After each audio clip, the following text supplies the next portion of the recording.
तो आज हम लोग पढ़ने वाले हैं क्लास 12 का ज्योग्राफी का 70 ऐसे क्वेश्चन जो कि बोर्ड एग्जाम में आपको देखने के लिए मिलेगा। जी हाँ, बहुत ही मोस्ट इम्पोर्टेंट 70 ऑब्जेक्टिव क्वेश्चन है और वो भी पूरा किताब से लिए गए हैं, यानी पूरा बुक से। तो ये 70 जो ऑब्जेक्टिव है यह मॉडल सेट का नंबर 1 है। इससे और भी हो सकता है मैं और भी मॉडल पेपर लेके आऊँ। तो जैसा कि बोर्ड एग्जाम में 70 क्वेश्चन पूछा जाता है तो उसी तरीके से लाए हैं और उसमें भी ये सब चुना हुआ प्रश्न है जो कि आपको बोर्ड एग्जाम में यहाँ से देखने के लिए मिलेगा। और अगर आप इसको एक बार देख लेते हैं तो 100% गारंटी है कि आप बोर्ड एग्जाम में लिख के आओगे, यानी टिक आउट करके आओगे। अगर बस शर्त ये रहेगा कि आपको ध्यान से एक बार देख लेना है, क्योंकि जब बोर्ड एग्जाम में ये सब क्वेश्चन जब आएगा तो जाहिर सी बात है एक बार देखने के बाद याद तो रह ही जाता है इंसान का, तो इसलिए एक बार देख लीजिए। तो चलिए बिना देर के वीडियो को स्टार्ट करते हैं। अगर आप इसका PDF लेना चाहते हैं तो लिंक डिस्क्रिप्शन में। देखिए 1 नंबर में बोला जा रहा है कि निम्नलिखित में से कौन सी रोपण फसल नहीं है। रोपण फसल क्या पूछ रहा है? नहीं है। अगर हाँ होता तो ये कॉफ़ी भी हो जाता, गन्ना भी हो जाता और रबर भी हो जाता, लेकिन पूछ रहा है नहीं, तो ये हो जाएगा गेहूँ। गेहूँ को बोया जाता है ना, हाथ में मुट्ठी में लेके और उसको खेत में फेंका जाता है। इसका आंसर ऑप्शन नंबर B हो जाएगा। चलिए अगला क्वेश्चन में बोला जा रहा है कि 2005 की रिपोर्ट के अनुसार विश्व में कितने देश मानव विकास का स्तर यानी कि HDI से छोटा 0.8 है? तो देखिए, तो 32, 88 या 57 या फिर 10। तो ये जो है ना 57 देश है। कितना? 57 ऑप्शन नंबर इसका C हो जाएगा। आगे पूछा जा रहा है कि निम्नलिखित में से कौन सा देश विकासशील देश है, यानी विकसित होने वाले हैं? जापान, फ्रांस और नाइजीरिया या फिर ऑस्ट्रेलिया? तो ये जो है ना नाइजीरिया हो जाएगा। ऑप्शन नंबर इसका C हो जाएगा। ठीक है, आगे पूछ रहा है क्या? मानव विकास सूचकांक 2005 के संदर्भ में विश्व के देशों में भारत निम्नलिखित में से कौन सी कोटि है? 126, 128, 127 या 129वां? तो ये जो है ना 127वां है, यानी ऑप्शन नंबर इसका क्या हो जाएगा? C नंबर बिल्कुल सही हो जाएगा। आगे पूछा जा रहा है कि इनमें कौन एक मध्यकालीन नगर है? आगरा, पटना, चंडीगढ़ या फिर सूरत? तो ये जो है ना आगरा है। मध्यकालीन नगर कौन सा है? आगरा है। ऑप्शन नंबर A हो जाएगा। आगे पूछा जा रहा है क्या? मानव विकास सूचकांक का मान है। मानव विकास का सूचकांक का मान है, तो इसका जो मान है 0 से, मतलब कि 0 से कम होता है 1। ठीक है, यानी कि ऑप्शन नंबर इसका D हो जाएगा। आगे पूछा जा रहा है इनमें से कौन मानव विकास का स्तंभ है क्षमता, मतलब या फिर सतत पोषीयता या फिर उत्पादकता या फिर इनमें से सभी? तो ये जो है ना उपरोक्त सभी होगा, इनमें से बिल्कुल करेक्ट हो जाएगा आंसर। आगे पूछा जा रहा है क्या डॉक्टर महबूब उल हक मूल निवासी थे? कहाँ का निवासी थे? तो इसका जो आंसर है ना, तो ये मूल निवासी कहाँ के थे? कौन? डॉक्टर महबूब उल हक। तो ये जो भारत या पाकिस्तान या फिर अफगानिस्तान या फिर इराक, तो ये जो था ना कहाँ का था? पाकिस्तान का था। कहाँ का? ऑप्शन नंबर इसका B हो जाएगा, पाकिस्तान का। आगे पूछा जा रहा है कि निम्नलिखित में से कौन सा सांस्कृतिक नगर है? कैनबरा या फिर लंदन या फिर मक्का या फिर ओसाका? तो इसका जो आंसर है ना मक्का हो जाएगा। ऑप्शन नंबर क्या हो जाएगा? मक्का शहर का नाम था। ठीक है, विश्व में जनसंख्या का औसत लिंग अनुपात प्रति 1000 में पुरुषों की स्त्रियां की क्या है? मतलब 1000 पुरुष में स्त्रियां की संख्या क्या है? तो इसमें देखा जाता है कि 990। कितना है? महिला 990, यानी ऑप्शन नंबर इसका क्या हो जाएगा? C हो जाएगा। आगे पूछा जा रहा है निम्नलिखित में से किसका लिंग अनुपात विश्व के सर्वाधिक है? तो लेटविया या फिर संयुक्त अरब अमीरात या फिर फ्रांस या फिर जापान में? तो ये जो था ना लेटविया का लिंग अनुपात विश्व में सर्वाधिक है, यानी सबसे ज़्यादा है। ऑप्शन नंबर इसका A हो जाएगा। चलिए आगे पूछ रहा है क्या? सामान्यतः लिंग अनुपात निम्न में से, यानी कि बिल्कुल समान है, नॉर्मली है, तो कहाँ पे है? एशिया, यूरोप या फिर ऑस्ट्रेलिया या फिर न्यूजीलैंड? तो ये जो है ना ऑस्ट्रेलिया में है। कहाँ पर? एशिया में है। ऑप्शन नंबर, जहाँ कि आप लोग जानते हैं कि हम लोग एशिया महादेश से हैं, तो एशिया में है। ऑप्शन नंबर A हो जाएगा। आगे पूछ रहा है क्या? विश्व के उच्चतम लिंग अनुपात दर्ज किया गया है? विश्व में उच्चतम लिंग अनुपात दर्ज किया गया है? लेटविया, ऑस्ट्रेलिया या फिर न्यूजीलैंड या फिर बोलिविया? तो इसका जो आंसर है ऑप्शन नंबर A हो जाएगा। A में क्या है? लेटविया में है। कहाँ पे है? लेटविया में। आगे पूछ रहा है कि निम्नलिखित में से कौन सी खाद्य फसल नहीं है? गन्ना, मक्का, चुकंदर या फिर कॉफ़ी? तो खाद्य फसल जो है ना, ये जो नहीं है, कौन, चुकंदर जो है ये नहीं है, बाकी सब है। ठीक है, मतलब इसमें क्या बोला, खाद्य फसल नहीं है, तो एक यही नहीं है, बाकी सब है। ठीक है, क्वेश्चन आगे पूछा जा रहा है कि निम्नलिखित में से कौन सा मानव विकास का स्तंभ नहीं है, सामान्यता या फिर सतत या उत्पादक या फिर जनसंख्या। तो ये जो है ना जनसंख्या नहीं है, कौन है, जनसंख्या। ऑप्शन नंबर इसका डी हो जाएगा। आगे पूछा जा रहा है कि निम्नलिखित में से कौन मानव विकास का मूलभूत क्षेत्र है। निम्नलिखित में से कौन मानव विकास का मूलभूत क्षेत्र है, स्वास्थ्य या फिर संसाधन या फिर शिक्षा या फिर उपरोक्त सभी। तो ये जो है ना उपरोक्त सभी होगा। ऑप्शन नंबर इसका डी हो जाएगा। आगे पूछा जा रहा है क्या निम्नलिखित में से कौन सा देश उच्चतम मानव विकास का वाला नहीं है, अर्जेंटीना या फिर जापान या फिर सर्बिया या फिर नॉर्वे या फिर मिस्र। तो ये जो है ना मिस्र हो जाएगा। कहाँ हो जाएगा, मिस्र, यानी ऑप्शन नंबर डी हो जाएगा, मिस्र। आगे पूछ रहा है क्या निम्न में से कौन सी एकल कृषि नहीं है। एकल कृषि नहीं है, डेयरी कृषि या फिर मिश्रित कृषि या फिर रोपण कृषि या फिर वाणिज्यिक अनाज कृषि। तो अनाज कृषि भी नहीं होगा, इसका हो जाएगा मिश्रित कृषि। क्या हो जाएगा, मिश्रित कृषि, यानी ऑप्शन नंबर बी हो जाएगा। यूरोप और मतलब यूरोप वीडियो द्वारा अपने उपनिवेशों में किस प्रकार की कृषि का विकास किया गया था, मिल्पा या फिर रोपण कृषि या फिर मिश्रित कृषि या फिर अंगूर की खेती। तो ये जो है ना रोपण कृषि, कौन सा कृषि, रोपण कृषि हो जाएगा। ऑप्शन नंबर बी हो जाएगा। आगे पूछ रहा है क्या, खट्टे रसदार फसल को कृषि संबंधित है, मिश्रित कृषि या फिर सघन कृषि या फिर मूलभूत धूमधीय सागरीय कृषि। तो इसका जो आंसर है ऑप्शन नंबर सी हो जाएगा। सी में क्या है, भूमधीय सागरीय कृषि, ऑप्शन नंबर सी हो जाएगा। आगे पूछा जा रहा है क्या निम्नलिखित में से कौन सा भू उपयोग का संवर्ग में नहीं है। तो प्रति भूमि या फिर निवल बोया क्षेत्र या फिर सीमांत भूमि या फिर कृषि योग्य व्यक्त भूमि। तो इसका जो आंसर है ऑप्शन नंबर बी हो जाएगा, सी हो जाएगा। सी में क्या है, सीमांत भूमि हो जाएगा। ठीक है, एक निश्चित टाइम। बोला जा रहा है कि सरकारी कृषि अधिक फसल से रही है, सरकारी फसल अधिक रही है कृषि में, रूस, डेनमार्क या फिर नीदरलैंड या फिर भारत में। तो ये जो है ना डेनमार्क में है। कहाँ पर, डेनमार्क। ऑप्शन नंबर इसका बी हो जाएगा। आगे पूछ रहा है क्या निम्न में से प्रदेशों में विस्तृत वाणिज्यिक अनाज कृषि नहीं की जाती है। तो अमेरिका एवं कनाडा के प्रेयरी क्षेत्र या फिर अर्जेंटीना या फिर। तो इसका जो आंसर है ऑप्शन नंबर डी हो जाएगा, अमेजन और बेसिन। ठीक है, ऑप्शन नंबर डी हो जाएगा। आगे पूछ रहा है क्या कौन सा सामाजिक भूगोल का उप क्षेत्र नहीं है, लिंग भूगोल या फिर संस्कृति भूगोल या फिर सैन्य भूगोल या फिर चिकित्सा भूगोल। तो ये जो है ना चिकित्सा भूगोल नहीं होगा, ऑप्शन नंबर इसका डी हो जाएगा। आगे पूछ रहा है क्या मानव भूगोल का जनक किसे कहा जाता है। मानव भूगोल का जनक किसे कहा जाता है, स्ट्रोबो को या फिर टोलमी को या फिर हेकेल को या फिर रेट जेल को। तो इसको कहा जाता है किसको, रेट जेल को। ऑप्शन नंबर इसका डी हो जाएगा। आगे पूछा जा रहा है कि मानव भूगोल क्रियाशील मानव और अस्थायी पृथ्वी के परिवर्तन संबंधों का अध्ययन है, यह किसने कहा था। तो ये जो कहा था कुमारी सैंपल ने कहा था। ऑप्शन नंबर इसका सी हो जाएगा।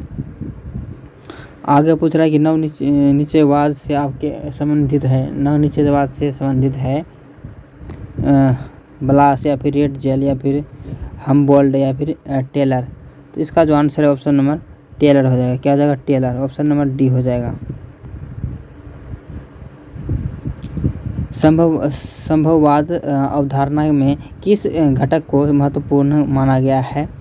तो प्राकृतिक घटक या फिर मानवीय घटक या फिर इनमें से ए भी दोनों। तो इसका जो आंसर ऑप्शन नंबर डी हो जाएगा, सी हो जाएगा। सी में क्या, ए भी दोनों हो जाएगा। चलिए 29वां नंबर में पूछ रहा है निम्नलिखित में से कौन विद्वान मानव भूगोल से संबंधित नहीं है, सैंपल या फिर रेड जेल या फिर बेटेड रसेल या फिर हडिंगटन। तो इसका जो आंसर है ऑप्शन नंबर बेटेड रसेल हो जाएगा, ठीक है, सी हो जाएगा 29वां नंबर का। और 30 नंबर में पूछा जा रहा है कि निम्नलिखित में से कौन सा एक भौगोलिक सूचना का स्रोत नहीं है? यात्रियों के विवरण या फिर प्राचीन मानचित्र या फिर चंद्रमा से चट्टानों का पदार्थ के नमूने या फिर प्राचीन महाकाव्य। तो इसका जो आंसर है ऑप्शन नंबर डी हो जाएगा, प्राचीन महाकाव्य। चलिए 31 नंबर में पूछा जा रहा है कि प्रकृति और मानव के बीच पारस्परिक क्रिया का सबसे महत्वपूर्ण कारक कौन सा है? बुद्धिमत्ता या फिर तकनीकी या फिर समझ बूझ या फिर भाईचारा। तो इसका जो आंसर है तकनीकी है, ठीक है, तकनीकी इसका आंसर ऑप्शन नंबर बी हो जाएगा। चलिए आगे पूछा जा रहा है क्या निम्नलिखित में से कौन सा मानव विकास का मूलभूत आवश्यकताओं से संबंधित नहीं है? परिवहन या कृषि या फिर गृह निर्माण या फिर वस्त्र उद्योग। इसका जो आंसर है ऑप्शन नंबर ए हो जाएगा, परिवहन। क्या हो जाएगा? परिवहन, ऑप्शन नंबर ए हो जाएगा। आगे पूछा जा रहा है क्या मानव भूगोल में क्षेत्रीय विभेदन की शुरुआत दशक कौन सा था? 1950 या 1930, 1900, 2000 या फिर 2050, 1850 में। इसका जो आंसर ऑप्शन नंबर क्या हो जाएगा? बी हो जाएगा, 1930 में। आगे पूछा जा रहा है क्या निम्नलिखित में से कौन सा एक मानव भूगोल का एक उपागम नहीं है? क्षेत्रीय विभिन्नता या फिर मात्रात्मक क्रांति या फिर स्थानिक संगठन या फिर अन्वेषण या वर्णन। ऑप्शन नंबर इसका बी हो जाएगा। बी में क्या है? मात्रात्मक क्रांति, ऑप्शन नंबर बी हो जाएगा। आगे पूछा जा रहा है क्या भौगोलिक सूचना का स्रोत नहीं है? भौगोलिक सूचना का स्रोत नहीं है यात्रियों के विवरण या फिर प्राचीन मानचित्र या फिर चंद्रमा से चट्टानों का पदार्थ नमूने या फिर प्राचीन महाकाव्य। तो इसका जो आंसर है ऑप्शन नंबर डी हो जाएगा, प्राचीन महाकाव्य। मानवतावाद किसकी एक और विचारधारा है? मानवतावाद किसकी एक विचारधारा है? समाजशास्त्र या फिर सामाजिक विज्ञान या फिर मानव भूगोल या फिर अर्थशास्त्र। इसका जो आंसर है ऑप्शन नंबर सी हो जाएगा, मानव भूगोल का। किसका है? मानव भूगोल का, ऑप्शन नंबर सी हो जाएगा। आगे पूछ रहा है क्या मानवतावाद अमूलवादी और व्यवहारिक विचारधाराओं का उदय कब हुआ था? 1970 के दशक में या फिर 1980 के दशक में या 1990 के दशक में या 1930 के दशक में? तो ये जो हुआ था 1970 के दशक में। ऑप्शन नंबर इसका क्या हो जाएगा? ये हो जाएगा। आगे पूछा जा रहा है क्या समयी भूगोल का उपक्षेत्र किस विज्ञान से संबंधित है? सैन्य विज्ञान या फिर राजनीतिक विज्ञान या फिर जनांकीय विज्ञान या फिर सामाजिक विज्ञान। तो ये जो है ना किससे है? ऑप्शन नंबर इसका ए हो जाएगा। ए में क्या है? सैन्य विज्ञान से संबंधित है। चलिए आगे पूछा जा रहा है कि मानव भूगोल का उपक्षेत्र चिकित्सा भूगोल किस विषय से संबंधित है? किससे संबंधित है? मानव विज्ञान से या फिर महामारी विज्ञान से या फिर मनोविज्ञान से या फिर कल्याण अर्थशास्त्र से। तो ये जो है ना किससे है? तो महामारी विज्ञान से। ऑप्शन नंबर इसका बी हो जाएगा। आगे पूछ रहा है क्या भूगोल में अंतर और आधुनिकवाद विचार का दौर कब आया था? 1990, 1970, 1960, 1950 में। ये जो आया था 1990 में आया था, ठीक है। ऑप्शन नंबर इसका ए हो जाएगा। आगे पूछा जा रहा है क्या व्यवहारिक भूगोल, राजनीतिक भूगोल, आर्थिक भूगोल अथवा राजनीतिक भूगोल और कौन सा भूगोल का क्षेत्र कहलाती है? तो ये जो कहलाती है ना मानव भूगोल कहलाती है, यानी इसका भी आंसर सी हो जाएगा। चलिए 41 नंबर में पूछा जा रहा है क्या व्यवहारिक भूगोल का, राजनीतिक भूगोल का, आर्थिक भूगोल अथवा सामाजिक भूगोल और कौन सा भूगोल का क्षेत्र कहलाता है? तो ये सब जो बताया आपको कौन सा क्षेत्र कहलाता है? सामान्य भूगोल या फिर विशिष्ट भूगोल या फिर मानवीय भूगोल या फिर जीव भूगोल। तो इसका जो आंसर है ऑप्शन नंबर क्या जाएगा? सी हो जाएगा, मानव भूगोल। क्या जाएगा? मानव भूगोल। आगे पूछ रहा है क्या उपनिवेश युग का उपागम क्या था? तो इसका जो आंसर है बी हो जाएगा, सी। हाँ बी होगा आंसर इसका, अन्वेषण का और विवरण। ऑप्शन नंबर बी हो जाएगा इसका आंसर। चलिए आगे पूछा जा रहा है कि जनसंख्या वृद्धि दर सर्वाधिक है, जनसंख्या वृद्धि सबसे ज़्यादा है कहाँ पर है? एशिया या फिर उत्तरी अमेरिका। इसका जो आंसर है ऑप्शन नंबर ये हो जाएगा, अमेरिका में है इसका, अफ्रीका में है। जनसंख्या वृद्धि सबसे ज़्यादा वृद्धि कहाँ पे है? अफ्रीका में। आप लोग कमेंट करके ज़रूर बताना है। आगे पूछा जा रहा है क्या निम्नलिखित में से कौन सा क्षेत्र सघन जनसंख्या वाला है? निम्नलिखित में से कौन सा क्षेत्र सघन जनसंख्या वाला है? दक्षिण पूर्वी या फिर ठीक भूमध्य रेखीय प्रदेश या फिर ध्रुवीय प्रदेश या मरुस्थलीय क्षेत्र। तो इसका जो आंसर है ऑप्शन नंबर ए हो जाएगा। ए में क्या है? दक्षिणी पूर्वी एशिया। आगे पूछा जा रहा है कि निम्नलिखित में से भारत में पुरुष प्रभाव का प्रमुख कारण क्या है? पुरुष का प्रभाव विवाह, शिक्षा या फिर काम रोजगार या फिर व्यवसाय। तो सब जानता है काम और रोजगार के चक्कर में यहाँ नहीं रहते, घर में नहीं रहते लोग, कहाँ चले जाते हैं? काम करने की दिल्ली या फिर और कहीं चले जाते हैं। मानव भूगोल स्थिर पृथ्वी और क्रियाकलाप मानव क्षेत्र के बीच परिवर्तनशील संसाधनों का अध्ययन का है। यह मत किसने व्यक्तित किया था? रेजल ने या फिर एलन सी सिंपल ने या फिर इसका जो आंसर है ऑप्शन नंबर हो जाएगा एलन सी सिंपल। क्या हो जाएगा? एलन सी सिंपल। ऑप्शन नंबर इसका बी। चलिए, मानव भूगोल के क्षेत्र का आर्थिक भूगोल का निम्न में से एक उप क्षेत्र कौन सा है? कौन सा उप क्षेत्र है? व्यवहारवादी भूगोल या फिर निर्वाधन भूगोलवादी या फिर संसाधन भूगोल। इसका जो आंसर है ना संसाधन भूगोल हो जाएगा। ठीक है, ऑप्शन नंबर सी हो जाएगा संसाधन भूगोल। उच्च जनसंख्या वृद्धि दर वाला देश, मतलब ऊंचा जनसंख्या वाला वृद्धि दर कहाँ पे है? जनसंख्या वाला यमन, डेनमार्क या फिर स्पेन या फिर रूस। तो ये जो है ना यमन में है सबसे ज़्यादा जनसंख्या। ठीक है, कहाँ पे है? यमन में। आगे पूछ रहा है जनसंख्या वितरण को प्रभावित करने वाला मोरक्को में उस सबसे महत्वपूर्ण कारक कौन सा है? तो ये सब नहीं होगा, स्थलाकृति होगा। क्या हो जाएगा? स्थलाकृति। चलिए, 50 नंबर में पूछा जा रहा है क्या?